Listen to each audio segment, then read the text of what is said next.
Yes. Share the screen. Better to share the screen. Okay, I'm sharing the screen.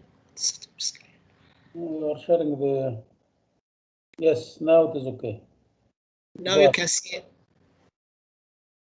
طيب, Muhammad Amir is still there. Muhammad Amir has a problem in registration, but I don't know. Did he register? The last time he said he didn't register yet. Yani he didn't. The subject has removed from him.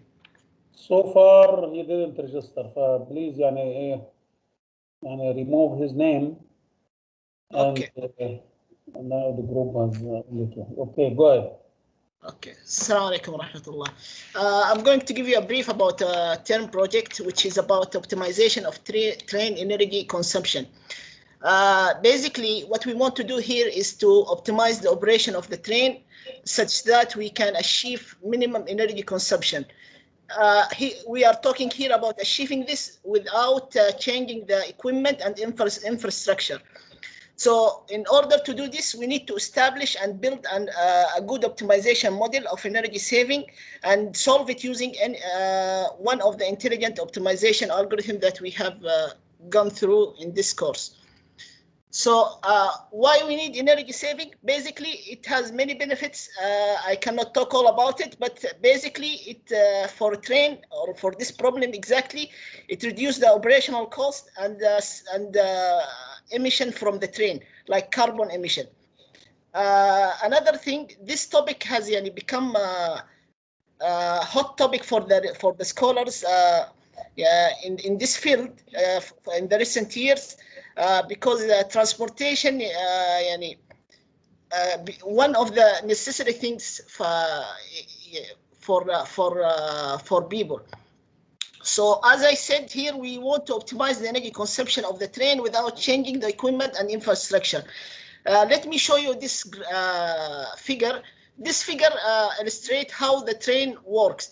If we assume that we want the train to move from point 0 to point S, we can divide the working of the operation of the train into 4 phases.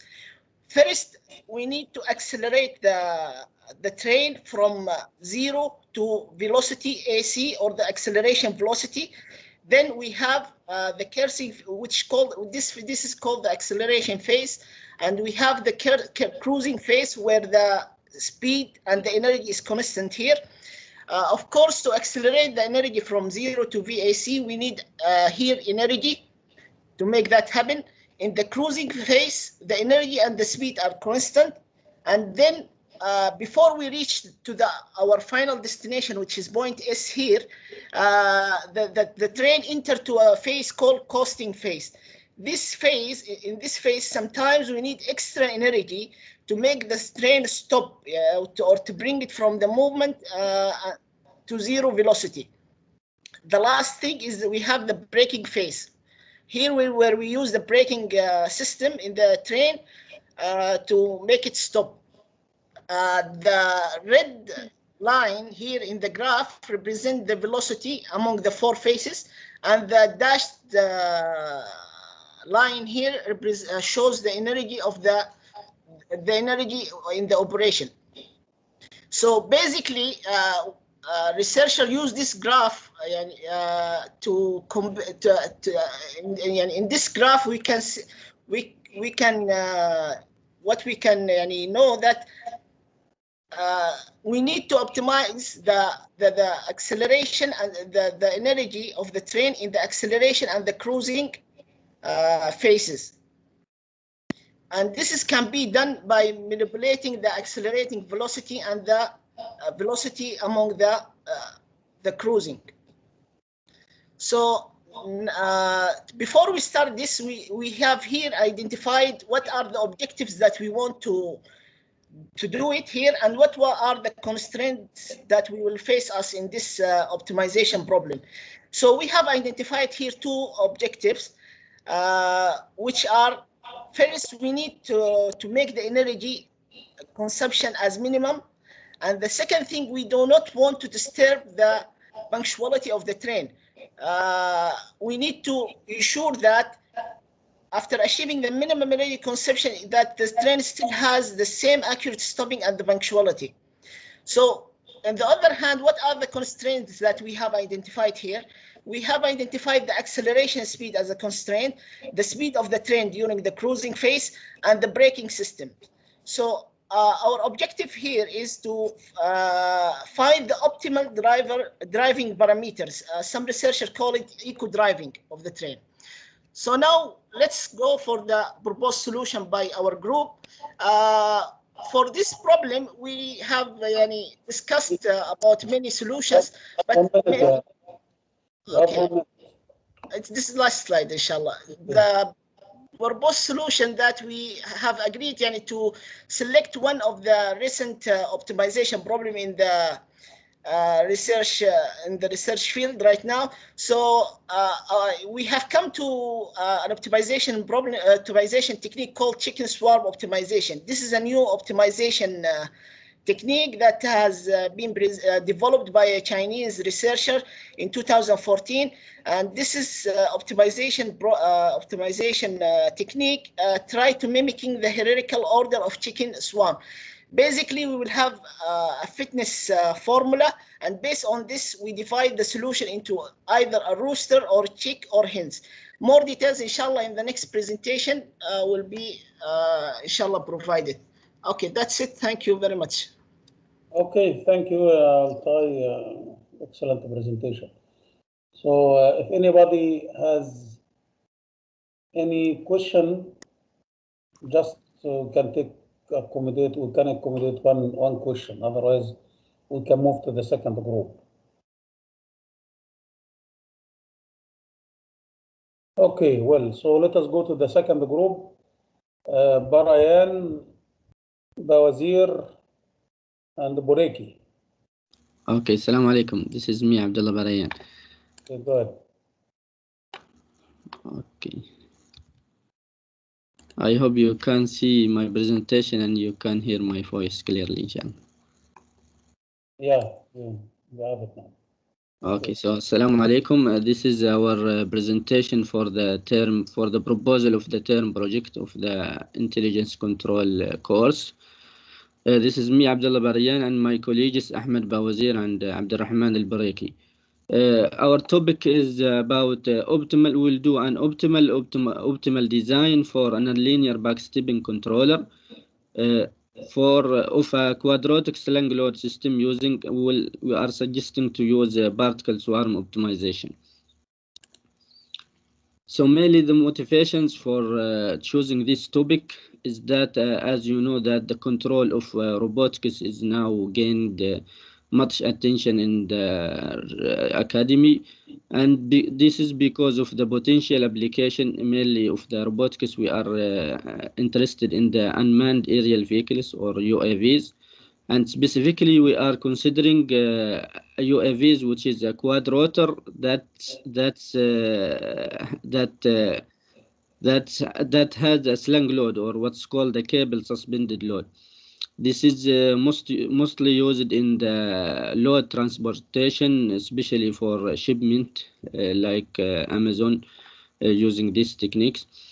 So our challenge is to the design of the control here. The control scheme is quite challenging here because we are dealing with the dynamics of the quadrotor itself, and there is an additional dynamics that comes from the slang load or the cable suspended load. So here the two dynamics are augmented in one dynamic system, and this are rising more challenging in terms of the control.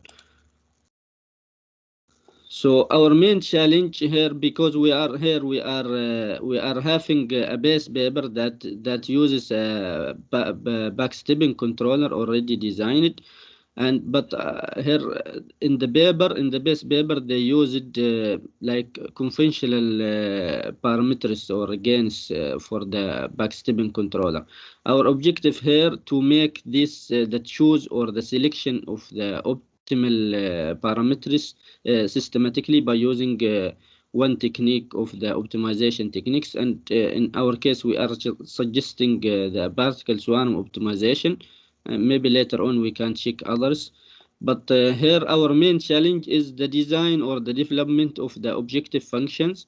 So here we have to deal, or we have to investigate what should be the objective functions, and basically or initially we are suggesting that we can take the position error and the speed error to be the addition of the position and the speed errors to be our objective functions. And also we have to investigate the constraints of the controller parameters.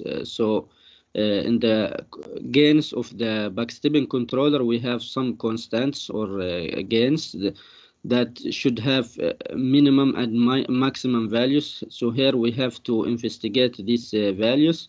Maybe in the beginning we could base it on the old information from the base paper. We can go with this and make trial and error runs for the optimization. So the main expected outcomes of our work, firstly we will try reproducing we will reproduce the work or the backstepping, the conventional backstepping controller for the quadrotor with a slung load system. And after that we will starting formulating the design problem as an optimization problem. Here we are talking about developing the objective function and the constraints of the problem. So for the purpose of improving the controller parameters or performance. And after that we will do the optimization using a particle swarm. So hopefully we can get a better performance of the controller. And as a final outcome, we are aiming to prepare and submit a journal paper. That's it for our presentation. Okay. Any questions? Barayan. Thank you. Thank you. Problem is clear and the objective also is clear. Thank you, Doctor. Okay, thank you. Okay. If there's any questions. Doctor, Professor, I have a question, if you allow me. Okay, go ahead. Sharif? Yes, Doctor. Yes, Professor. Okay. Regarding the contribution of this work, what is the benefit of this optimization? What is the benefit of the optimizing or tuning the control parameters? And the second question, if you used slung load or swing load, how many degrees of freedom you added to the 6 degree of freedom of the quadrotor? Thank you. Okay, so for the first question, so you know that the parameters, the controller parameters play a very important role in the performance of the controller. So for example, if you choose, for example, high gains, so this may overdamp the system, and there will be over actuating for the system, and this may lead to instability. So here there is a trade-off between for the selection of the parameters of the controller. Of course, if we are developing or designing the optimization technique correctly, this we should avoid this or any leading for instability. So this is the important for the optimization of the controller parameters. In the base paper they used very few values for these parameters, and they make a simple trade-off between them to see which better. And in our case we want just to make this systematically to search more population size and check let's say that we can check more values or acceptable values for these parameters. For the second question, I'm not sure now what are the degrees of freedom, but as an initial read of the paper, the final degrees of freedom will be 6 for this system. So I think for the quadrotor there are 4 degrees of freedom, and there will be a 2 degrees of freedom added from the slung load or cable suspended load system. Okay, thank you, Barayan. Maybe after starting the work, everything would be clear. And inshallah, in the next presentation, this will be clear. Inshallah. Okay, thank you, Barayan. Thank you. طيب فوزان بليز، فوزان زابن براك.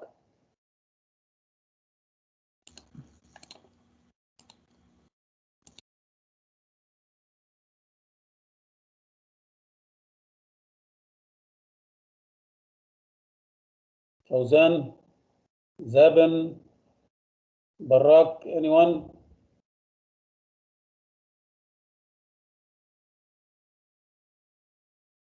ايوه دكتور.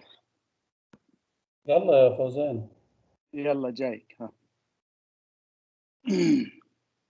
خليك عندك وجايني ليه؟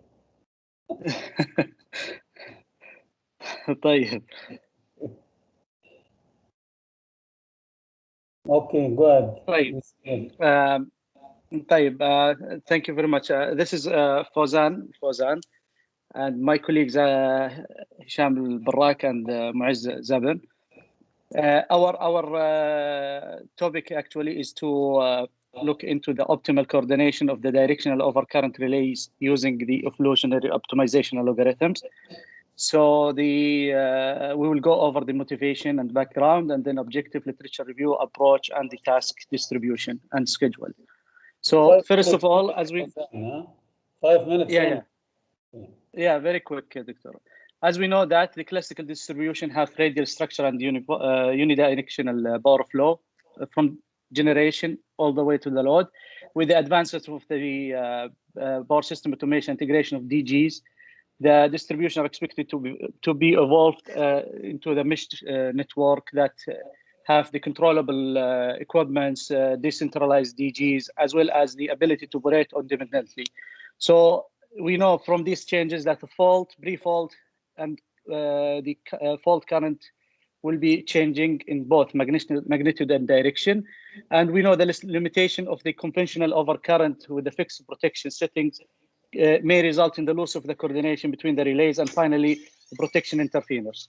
So with the coordination of the loop system, the or radial system, there are several complexity, especially with the integrated DGs. So there are many techniques or schemes have been suggested in the literature. And one of them is the most effective and commercially available is the directional overcurrent relays. And we know the function of that, that's actually it's restrict the overcurrent to respond to only to one direction and simplify the coordination and prevent any sympathetic trippings. So with the changes in the network topology or structure, that leads to complexity in the coordination of the directional overcurrent relay. So our proposal aims to use the optimization algorithms to select the optimal protection settings under different operating scenarios. So mainly articulating the objective is to use the evolutionary optimization algorithm to optimize the time dial setting of the directional overcurrent relays that lead to minimization in the total operating time. Considering the constraints that fall under, but not limited to, the coordination time interval, the maximum and minimum time dial setting, as well as the minimum and maximum pickup settings. So considering at the same time, the fault is at the closed end with a fixed non-topology in a mesh distribution system. So during the literature review, we have came across different techniques, I would say, different techniques that been used by literature. We have zoomed into 4 of them that will be highlighted in our plan. We will be using them in the coordination with the selected IEEE standard topologies.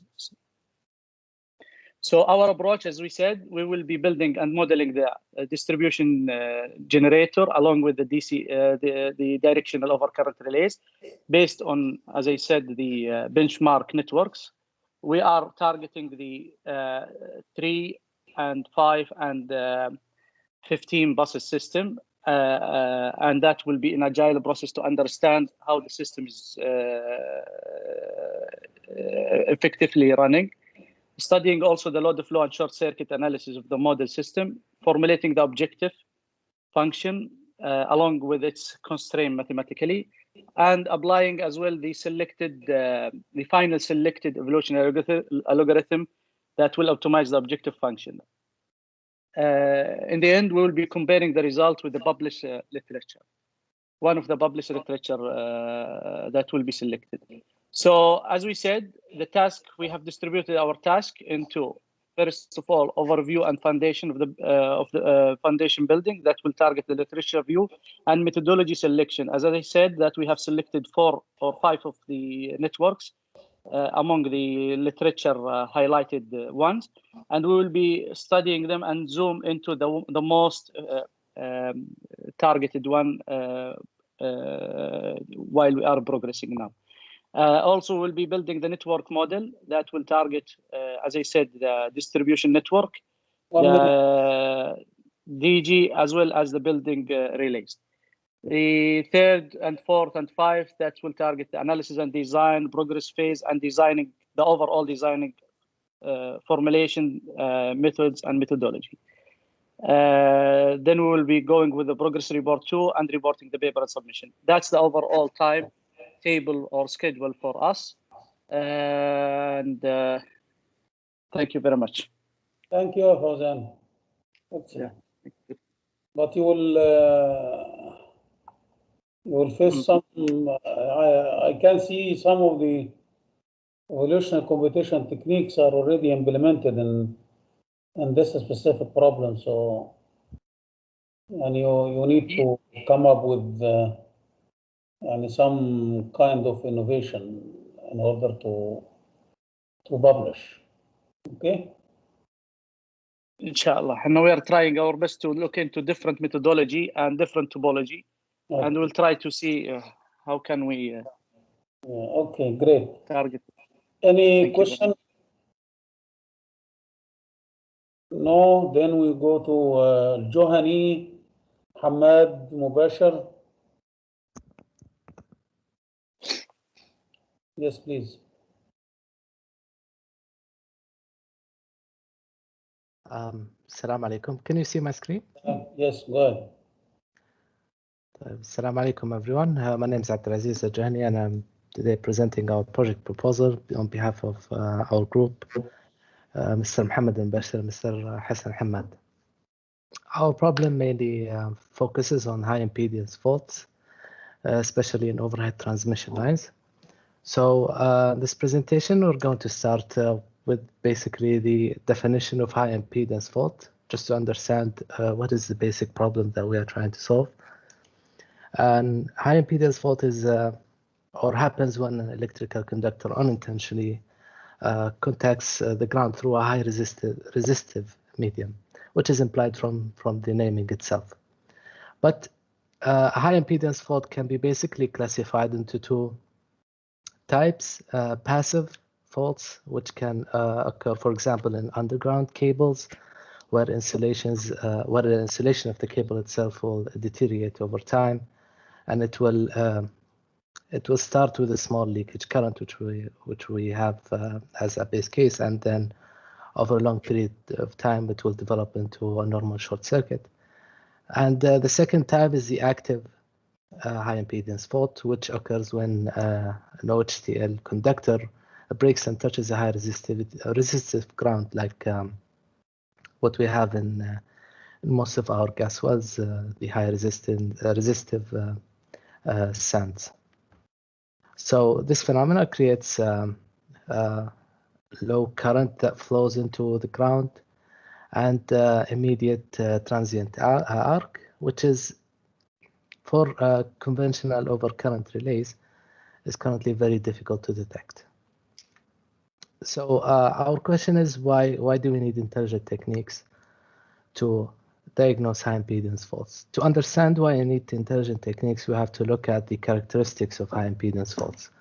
So the 3 main characteristics that we chose today to present is, the first one is the low current magnitude, which will make the protection system, it will make it very difficult for the protection system to distinguish between a high impedance fault and an increase or decrease in the electrical load. Second characteristic is the randomness and asymmetry, because In the second case, where we have a falling conductor, the resistance of the fault basically will change over time, and it will change from cycle to cycle, which is a different characteristic than regular short circuits. Finally, the most distinctive feature, which is the nonlinearity between the voltage and the current. We all know that in short circuit we have a small voltage drop when we experience the fault, but in high impedance faults that's not always the case. Most of the time the voltage actually stays the same level. So a complicated problem such as we presented will require an intelligent solution. Our main proposal for this paper is to have mainly 3 pillars, where we are going to start with having our experimental setup. Our system, or our target system, is 13.8 kV distribution, and we are going to use Emmanuel's high impedance fault model to simulate at least 150,000 faulty cases over the length of, I think, an overhead transmission line 120 kilometer length in 13 or 12 different locations. So we want to detect and locate these high impedance faults using mainly 2 techniques: convolutional neural networks and multi-layer perceptron neural networks with phasor measurement units.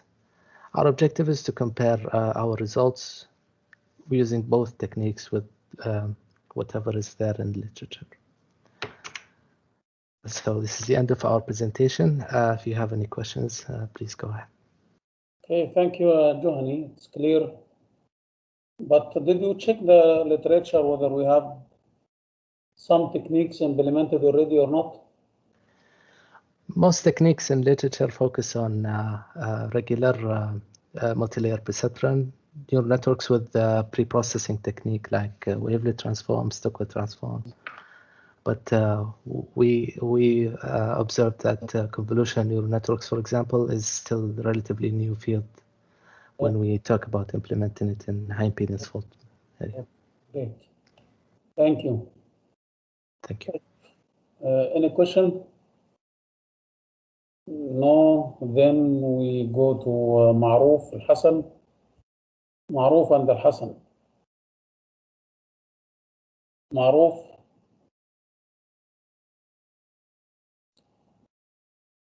Al-Hassan.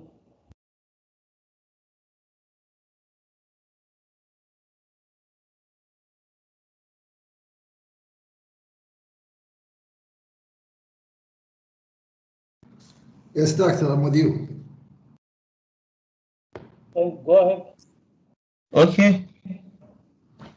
Assalamu alaikum.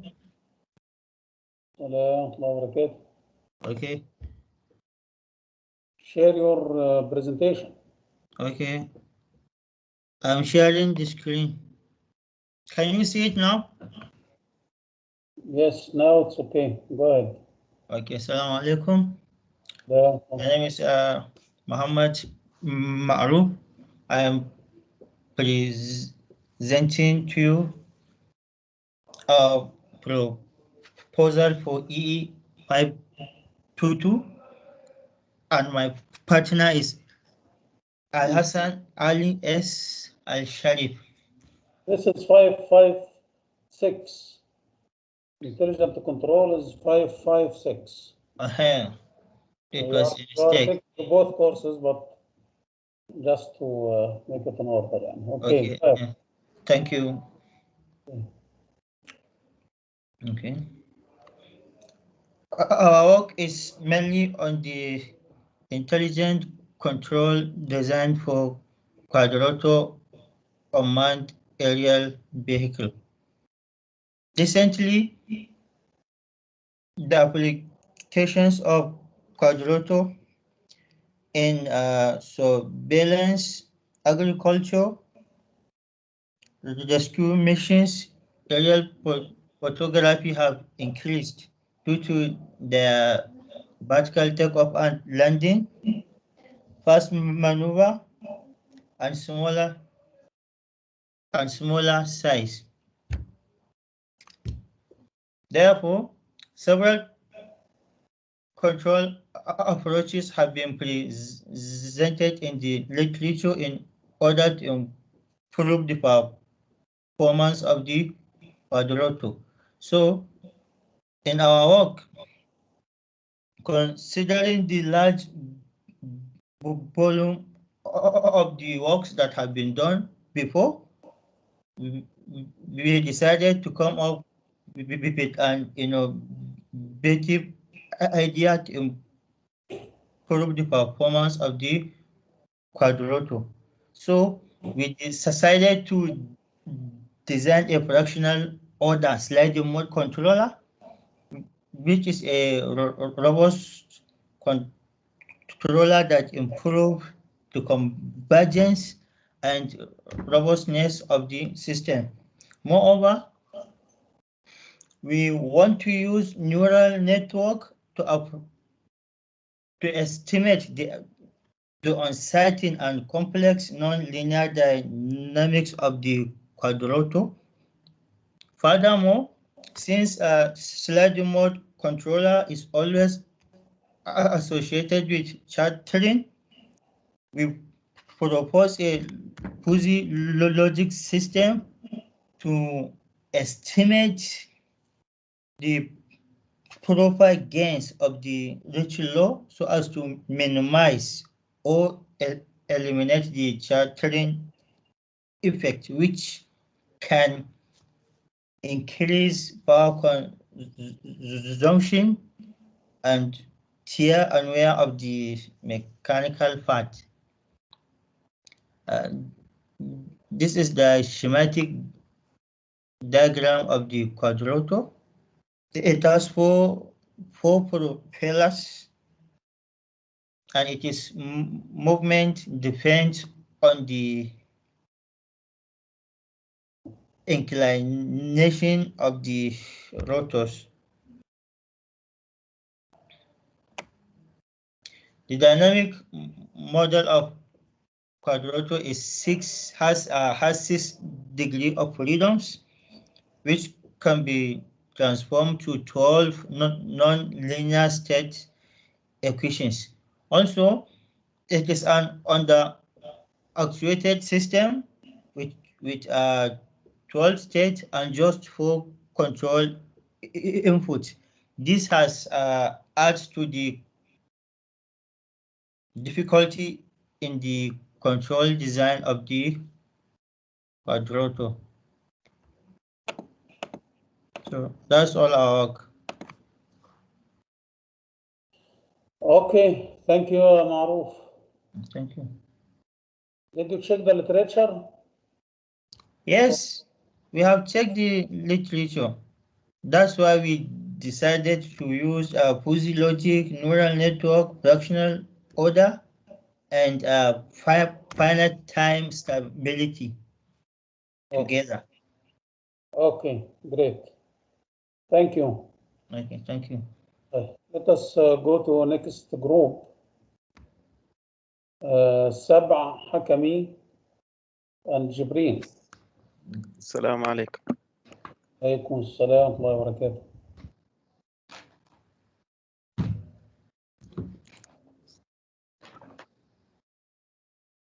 Can you see the screen, Doctor? Yes, we see the screen. Bismillah. Our project is about reducing the variance in renewable energy resources using artificial intelligence methods in order to identify the best location that can reduce the variance.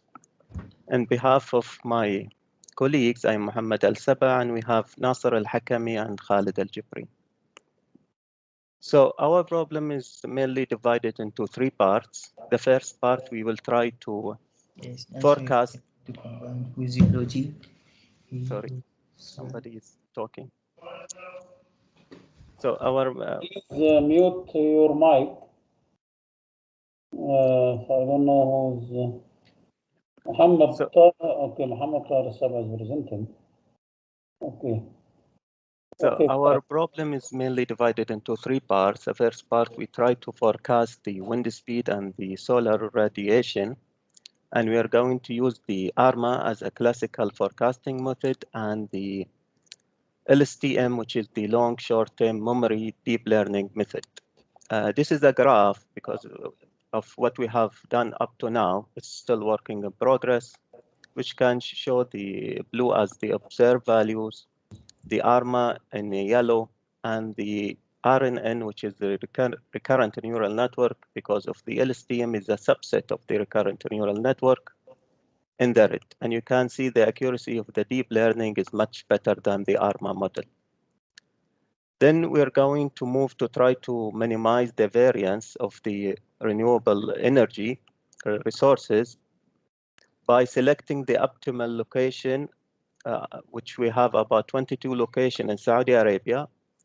5 of them we are selecting for wind and the remaining for the solar irradiation. And we are trying to pick the best location for the wind and solar that can reduce the intermittence of those renewable energy resources. And the last thing is we'll try to see if we can also optimize the power output out of those renewable energies. So we're going to use MATLAB and some other solver tools. And we're going to start by solving the classical methods for the optimization, and including the long term, and then we're going to calculate the generated power using actual models.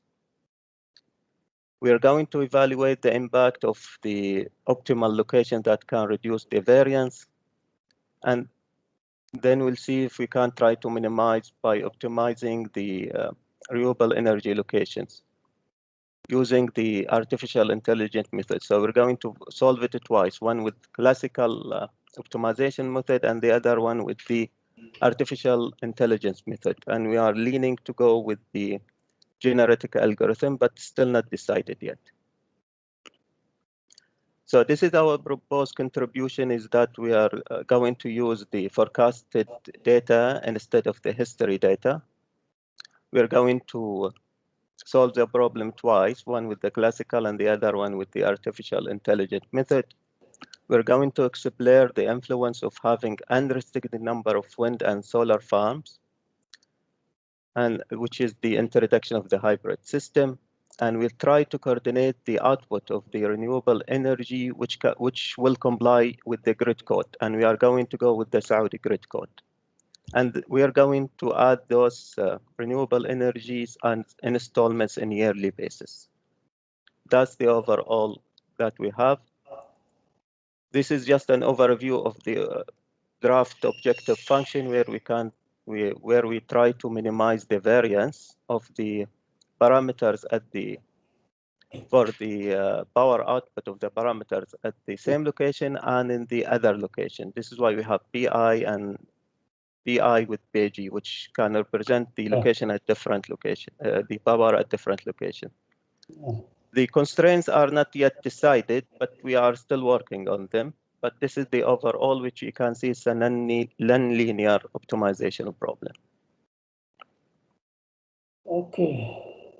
Yeah, this is just to tell you the draft literature review that we have done. We got historical data out of the windographer for the Saudi Arabia, and we got the solar irradiation using the BVGIS website. Okay. That's all. Okay, thank you, Sabah. Thank you. So if there is no question, we can go to Salim. Excellent presentation. Yes, Professor. Yeah. Okay. I hope it's clear for you now. Yes, it's clear, yes. Okay. Assalamu alaikum. My name is Salman Shahrani, and I'm going to present today the proposal for the paper, which is genetic algorithm controller tuning and grid forming converter. So we'll have only 3 sections: introduction, we'll go through converter types and the proposed plan in here.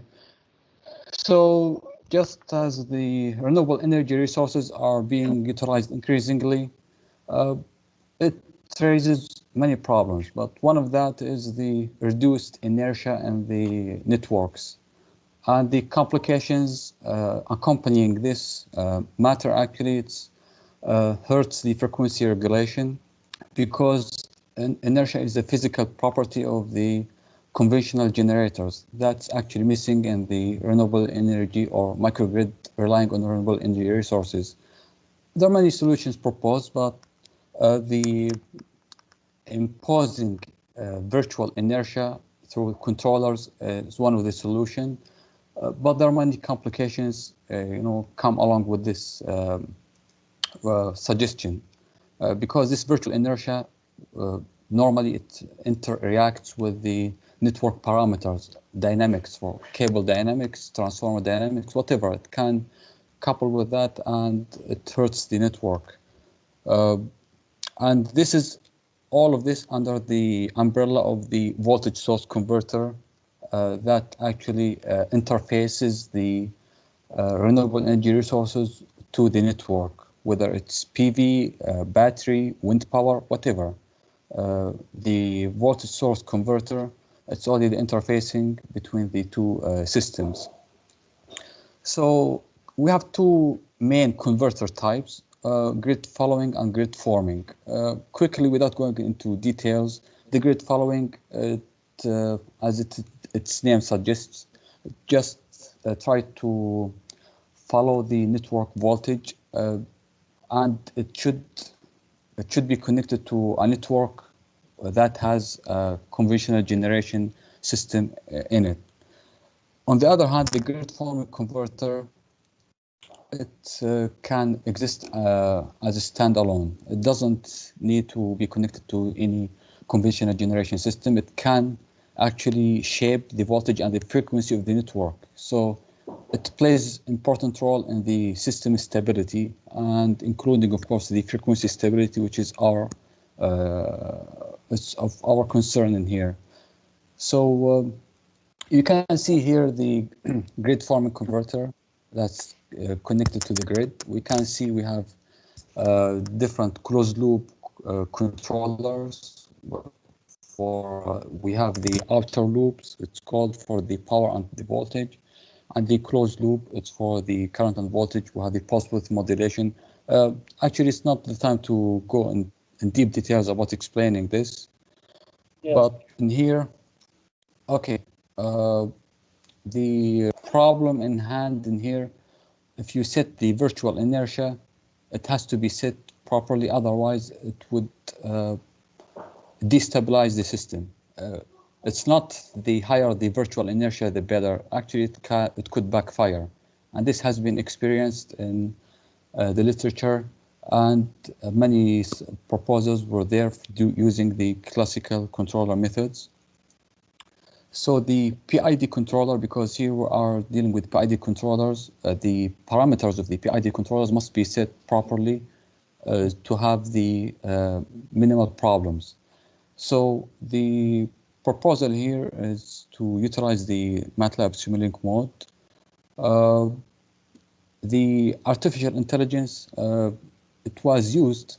Actually, the resources are scarce for this field, and this is expected, but only as per by my best knowledge, the neural network and the particle swarm has been used for this.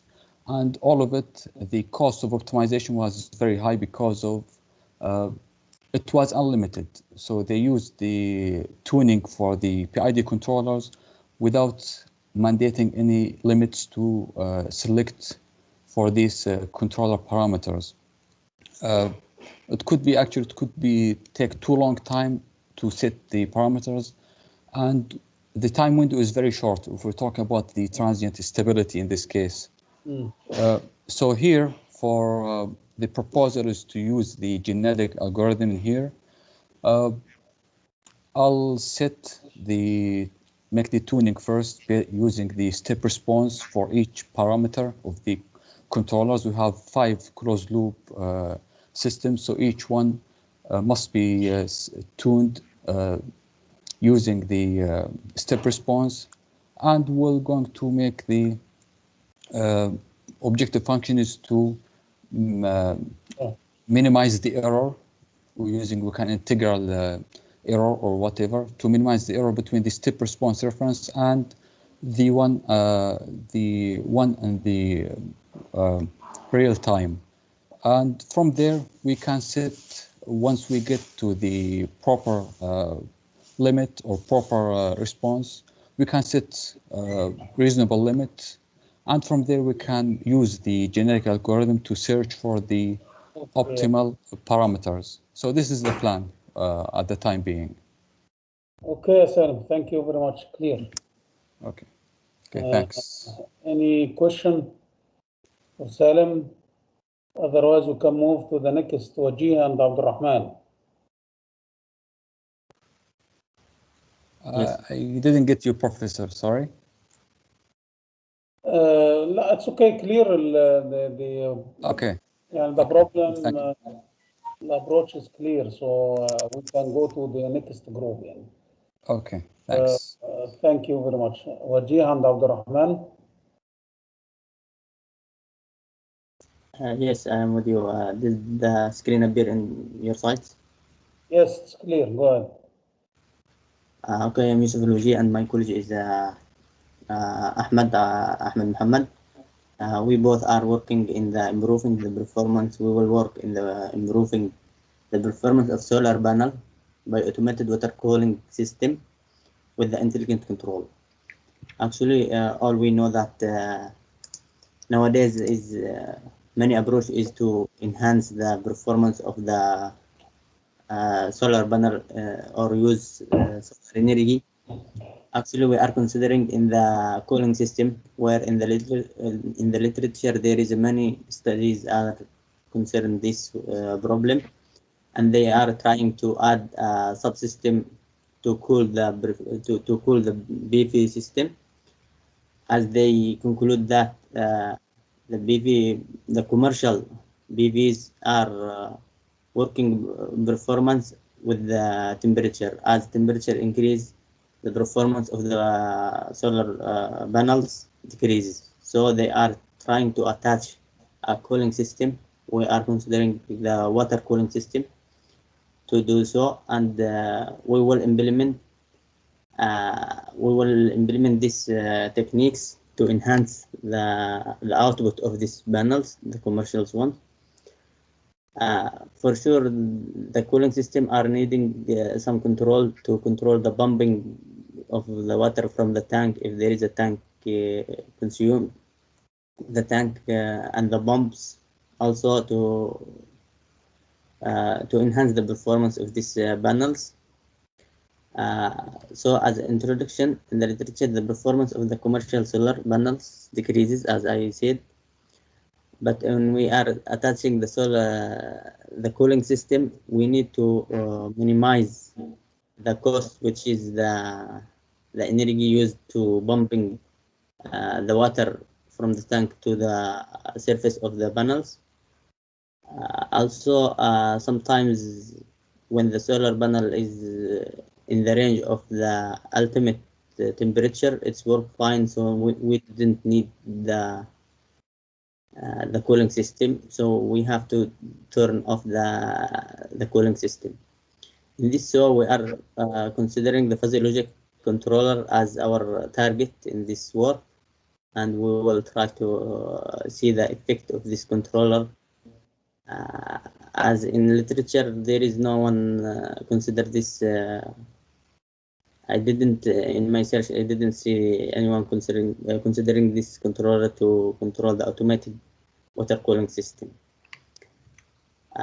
Our main goal is to enhance the performance with intelligent way, with minimizing the cost, which is the power taken from the PVs. That's our target, and we hope we are fine. Okay, thank you, Wajih.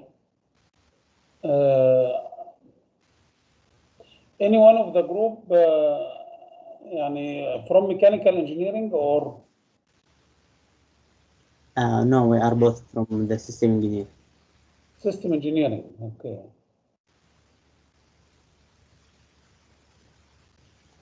Right, okay, so There was some kind of BV thermal. Do you hear about it? Where you can utilize the heat out of the panels for desalination. So at the same time, you cool the BV panels, and at the same time you utilize this heat for desalination. Did you hear about it? Yeah, we hear about these equations, but our main focus is to attach this, the subsystem and see the difference when we attaching the cooling system with controller and without the. Yes, but adding a cooling system, and this is extra equipment, extra cost. Yes. But there was very intelligent or very clever انك انت to utilize the heat for desalination.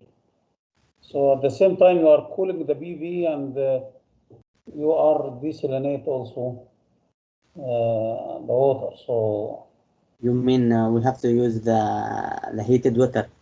Yes, and you do cooling at the same time with the BV, and this water will be desalinated. So you have the BV thermal. It's called BV thermal.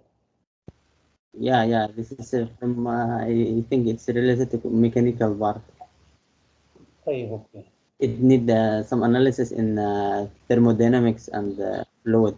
So you will design a controller for the cooling, Yeah, we will consider just the controller for the cooling because the cooling system will utilize some power from the BVs.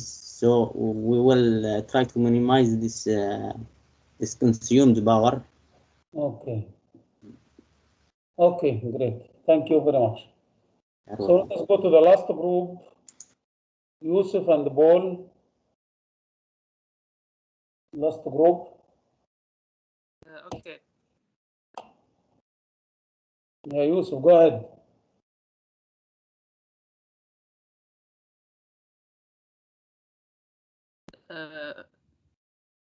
Can you see my screen now? Yes. Okay. Okay. 5 minutes, yeah. Again? 5 minutes. Okay. Hello, everybody. My name is Abdullah Al-Hussein, and my colleague is Thomas. And today we are going to talk about load forecasting using artificial neural networks. Here is the outline of the presentation: introduction, types of load forecasting, problem description, and then we talk about why we choose ANNs. Okay. First, load forecasting is basically the process of predicting future load using historical load data.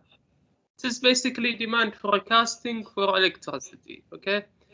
Load forecasting is one of the most important issues in power system planning.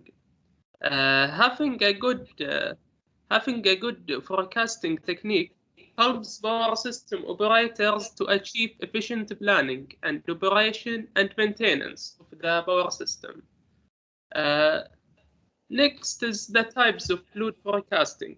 Basically, we have 3 types of load forecasting: short-term load forecasting, medium-term load forecasting, and long-term load forecasting.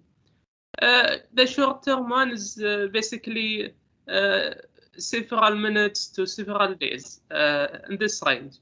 It is basically used to determine the number of generators that should be switched on or off during different times of the day. Then the medium-term load forecasting is used for maintenance scheduling, and the long-term load forecasting is used is basically for long term that spans 1 year up to many years.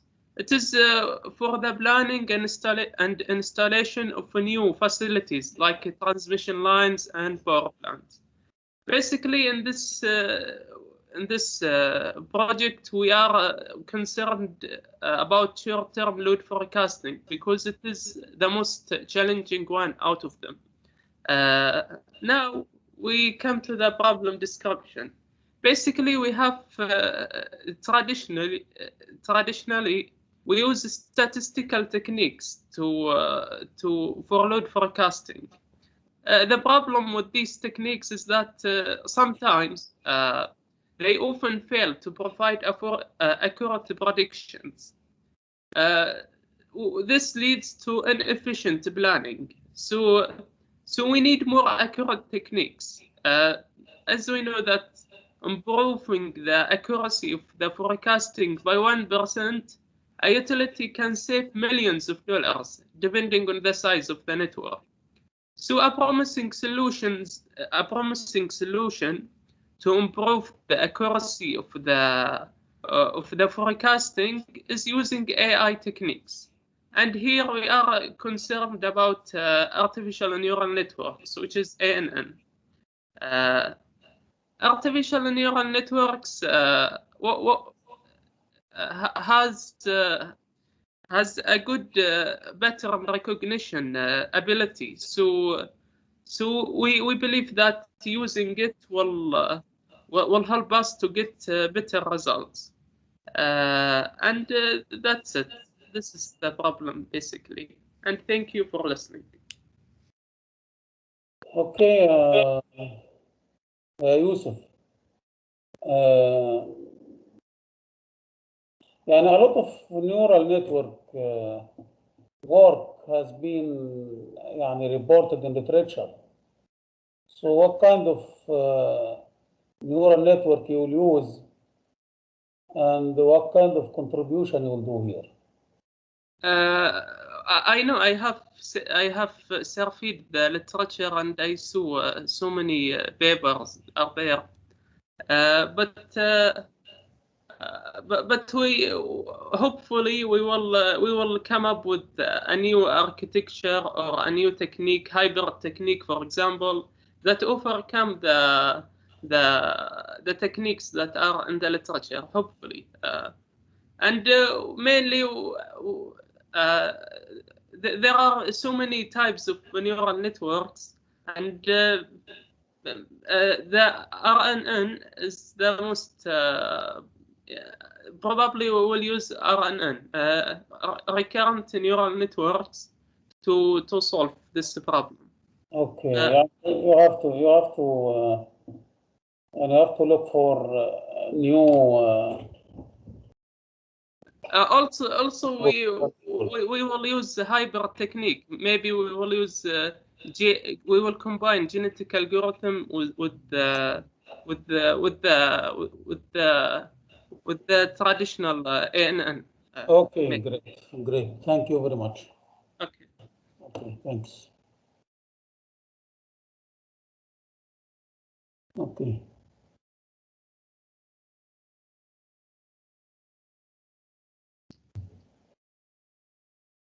Stop sharing. Okay.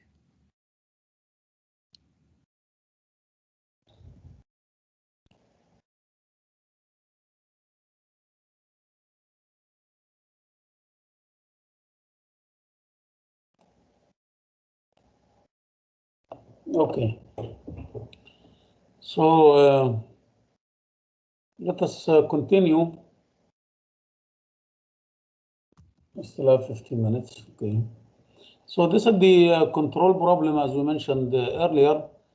Now we need to have a platform.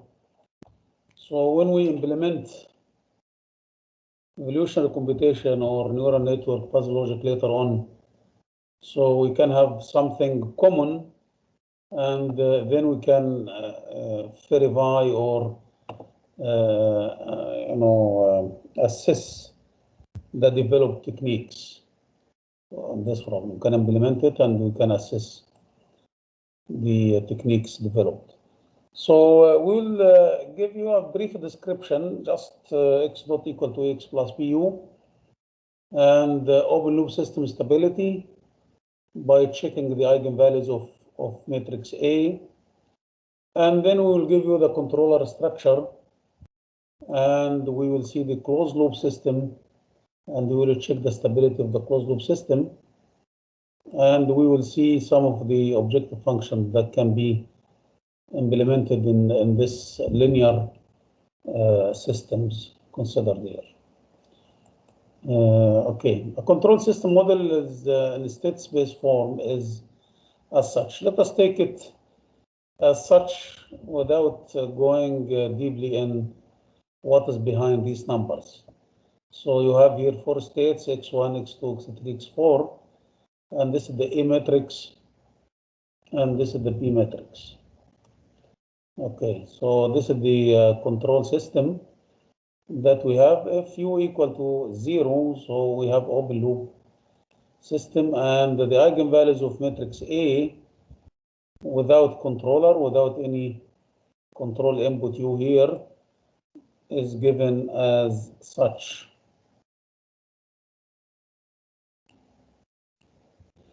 Is given as such. Open loop eigenvalues equal to 0.295, and we have 4 states, we have 4 eigenvalues. So these eigenvalues are, as shown here, you have 4 eigenvalues, 0.295 plus J4.96, and this one. And as you can see here, this mode and this eigenvalues are on right hand side. So the system, the open loop system is unstable. Okay, so the open loop system is unstable. Okay, so hopefully with the controller we can shift these eigenvalues to the left. So we have here minus real part of the eigenvalues, hopefully. Okay, so the controller structure, assume that you have a lead lag controller as such. Assume this is the structure of the controller that we need to use to stabilize the system. So this is the lead lag structure, and this is constant, time constant here.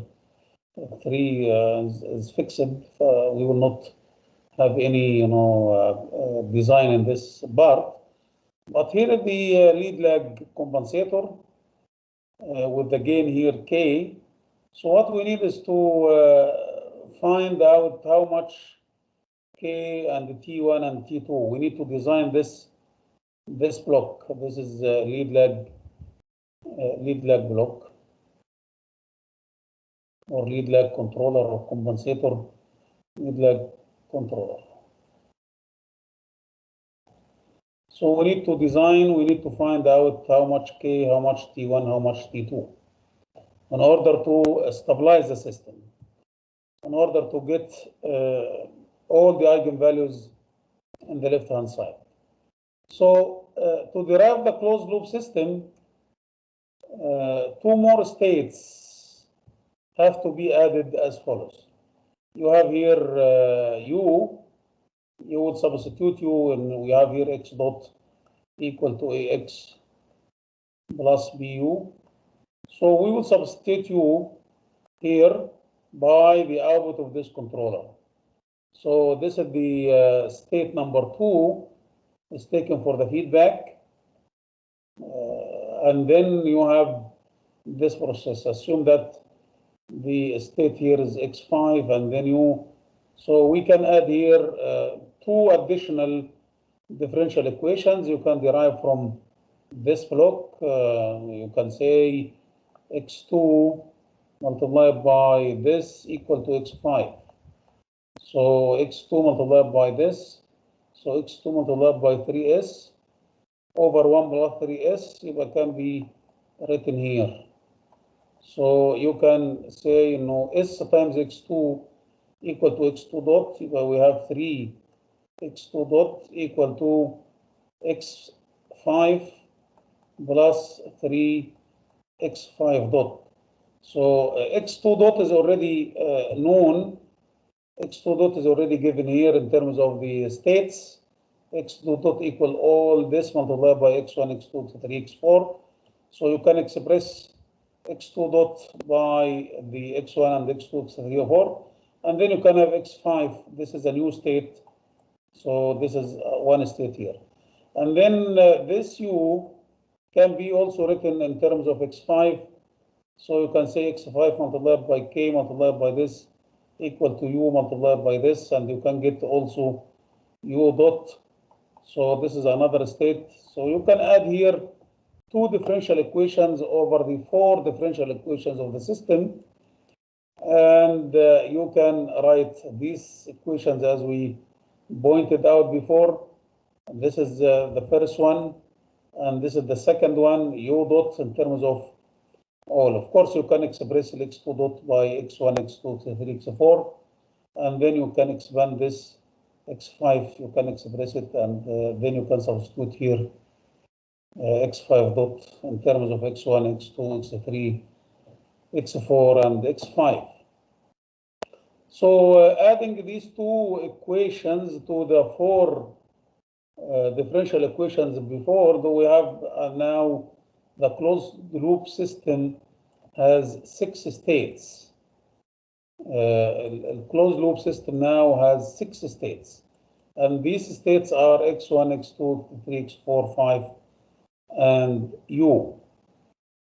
In conclusion, when you substitute here, this is the closed loop system matrix, and the eigenvalues of AC here will give you the eigenvalues of the closed loop, where you can check whether the controller is effective or not. So when you have these x states, or 6 states here, x1 dot up to u dot, and you have here x5 dot, and you have here x1, x5, and u.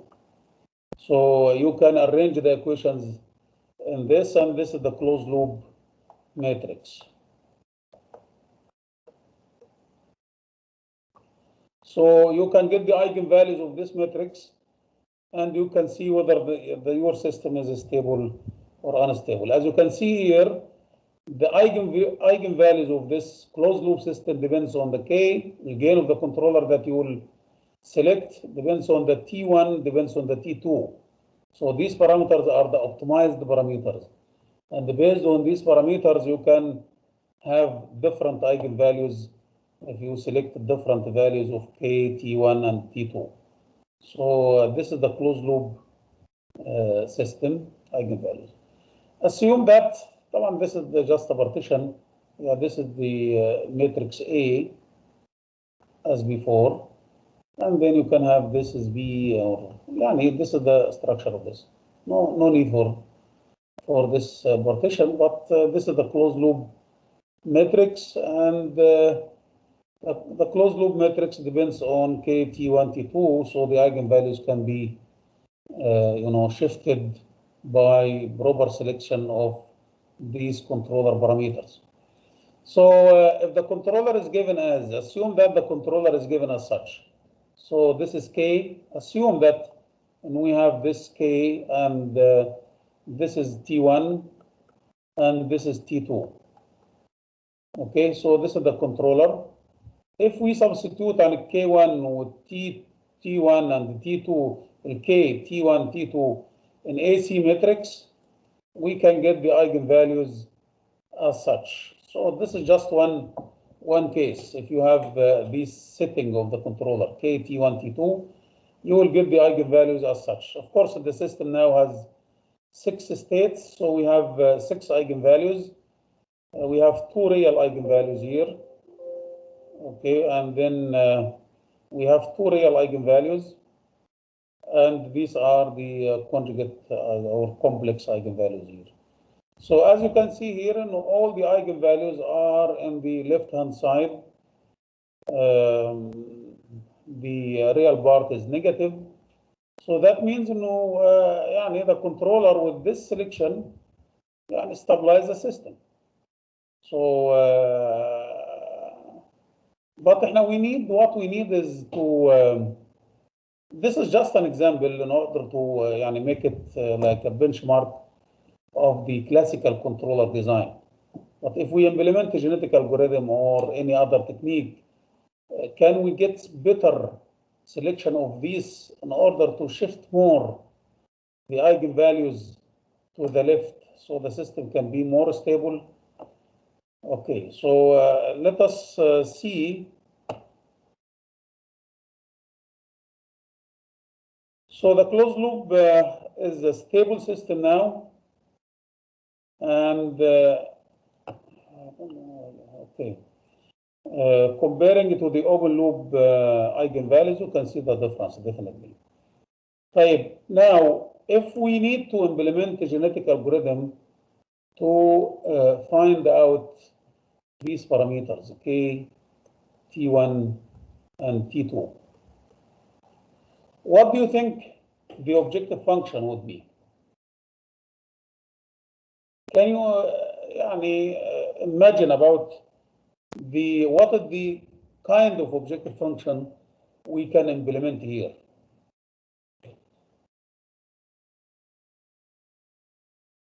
Of course, we will formulate the problem as an optimization problem. We have an objective function J. We need to minimize or maximize, whatever.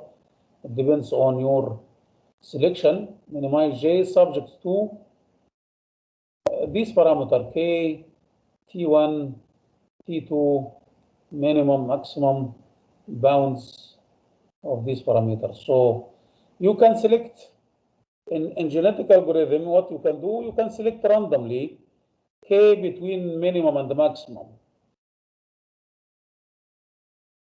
You can select T1 between minimum and maximum, and so on. So we have here 3 genes, K, T1, T2. These are the optimized parameters. So we have here 3 genes, and the chromosome is K, T1, and T2. This is the chromosome. So you can implement a genetic algorithm. You can create random solutions here, and then you substitute in the objective function, and then you can see whether which one is the best, and you can select, and you can do crossover and so on until you reach the optimal solution. And I'm asking now, what would be the possible objective function to design such controller? What do you think, guys?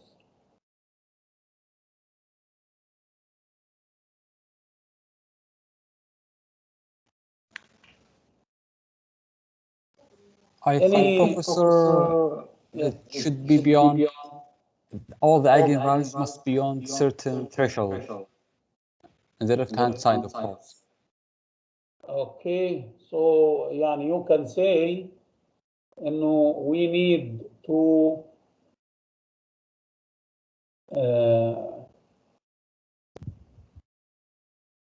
minimize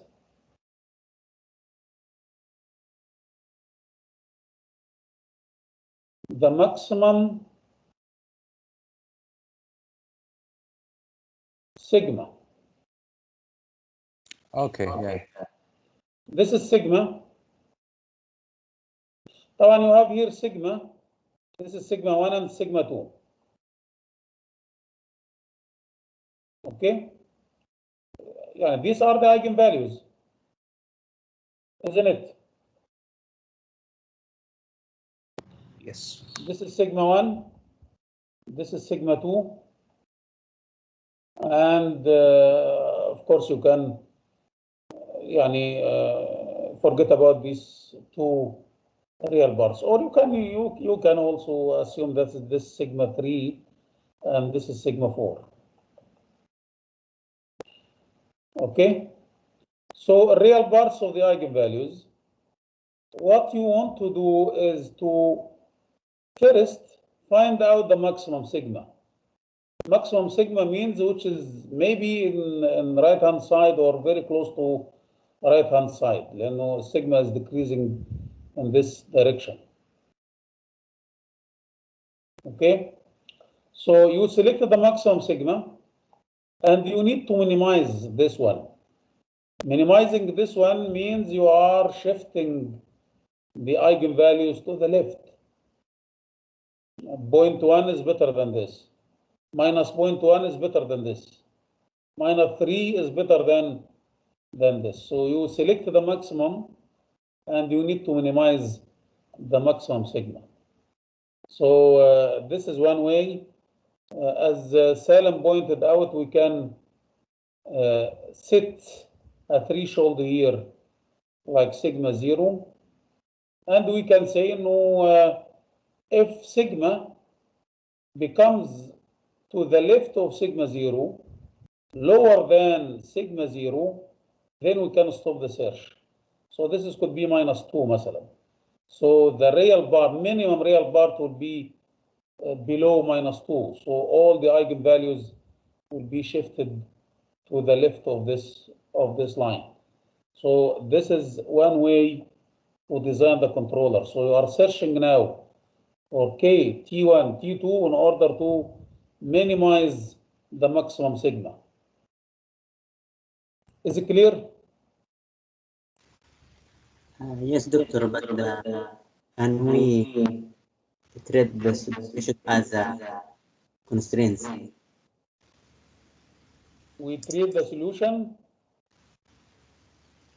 No, can we treat the threshold as a threshold as what? I didn't hear you. As a constraint. A threshold, يعني. You mean? Yes. Yeah, it's okay. And you can put it as such also. And you can, if sigma is greater than or lower than sigma 0, then you can stop. This is the constraint. That's fine. You can stop the search. Any other idea rather than this?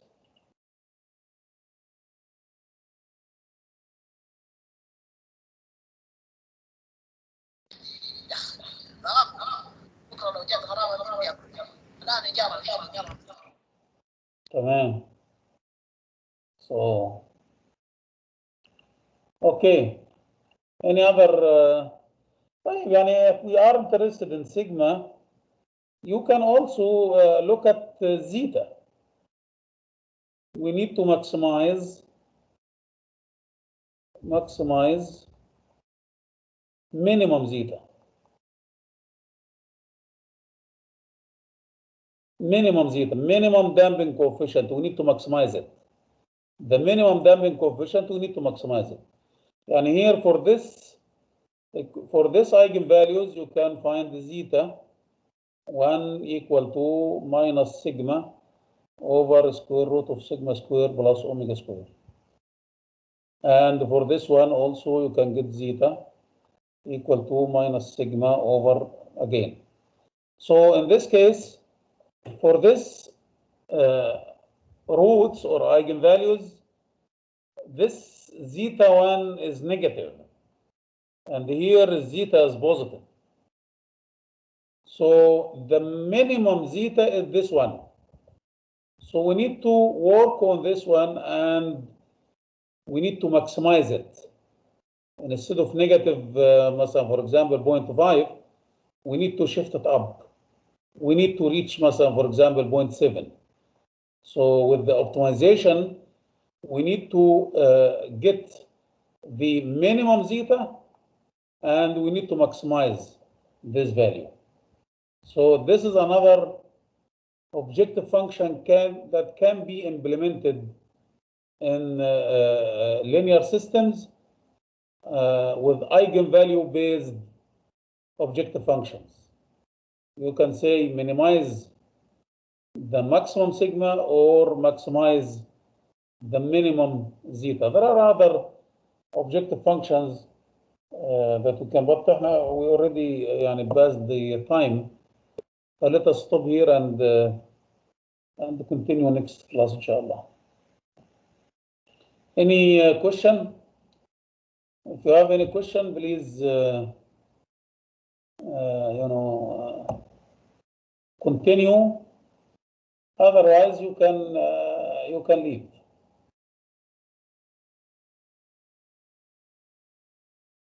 Okay يا شباب. Okay, Doctor. طيب. محمد معروف, please lower your